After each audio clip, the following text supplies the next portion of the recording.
오늘 본문인 2절에서 아스르 왕 사네립의 대군은 유다를 공격해서 여러 성을 쳤고 물리쳤고 수도 예루살렘 앞에까지 왔습니다.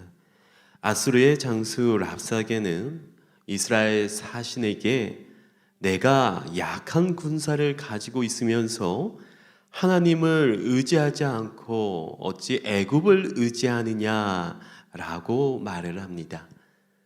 아수르가 애굽을 의지하는 유다를 지적하면서 하나님을 의지하지 않고라고 말하는 것은 하나님의 이름을 모욕하는 행위입니다. 이에 대한 이스라엘 사신들의 답은 11절에 나와 있습니다. 11절 말씀을 함께 보시겠습니다. 이에 엘리야김과 셈나와 요아가 랍사게에게 이르되 우리가 아람 방언을 아오니 청하건대 그 방언으로 당신의 종들에게 말하고 성 위에 있는 백성이 듣는 데에서 우리에게 유다 방언으로 말하지 마소서 하니, 백성들이 듣고 있으니 그들이 듣지 못하도록 아람 말로 해달라는 것이 얼마나 수치스러운 일입니까? 하나님의 백성이 하나님을 의지하지 않는다고 하나님을 믿지도 않는 이방인에게 비난을 듣고 있는 것입니다. 13절부터는 이 사신들이 유다 백성들에게 너희가 내게 항복하면 평안함을 주겠다라고 이제 주장을 합니다. 그렇게 그들의 교만함은 하늘 높은 줄 몰랐습니다. 지금까지 다른 민족과 전쟁을 하면서 어떠한 신들도 자신들을 제지하지 못했다고 자연스럽게 말을 합니다. 18절 말씀입니다.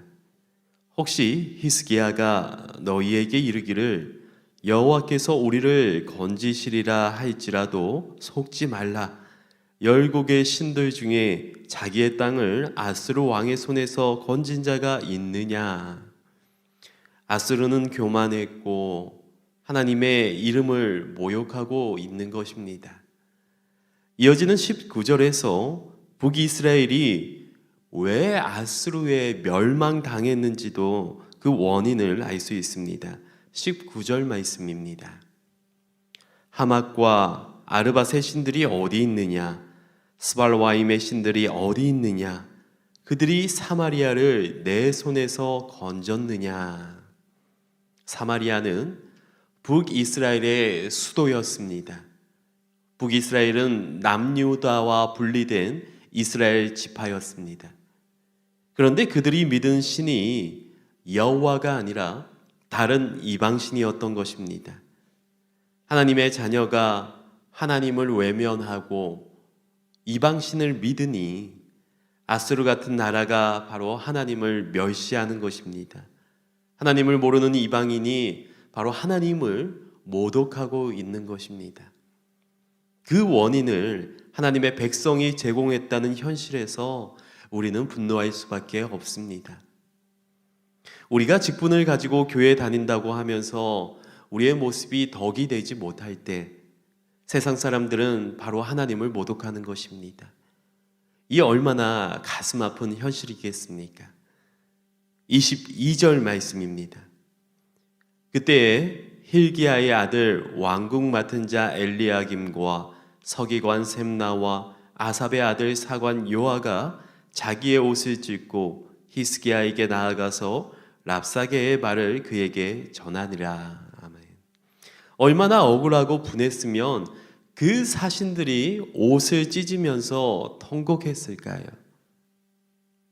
오늘 말씀을 들으면서 다시 한번 또 다짐할 수 있는 시간이 되기를 바랍니다. 세상 어디서든지 아름다운 모습, 성실한 모습, 진실된 모습으로 우리는 그리스도인으로서 하나님의 이름을 높일 수 있어야 합니다. 단순히 거룩한 하나님의 자녀라 고백하고 끝나는 것이 아니라 그 하나님의 백성으로서의 삶의 모습을 우리가 갖추어 살아가야 한다는 것이죠. 그렇게 하나님께서 기뻐하시는 시간과 그런 삶을 보내는 것이 바로 하나님께서 우리를 향한 하나님의 뜻입니다. 오늘 말씀을 기억하시고 언제 어디서든지 아름다운 모습으로, 성실한 모습으로, 진실된 모습으로 하나님의 이름을 높일 수 있는 저와 우리 성도님들 되기를 간절히 소망합니다.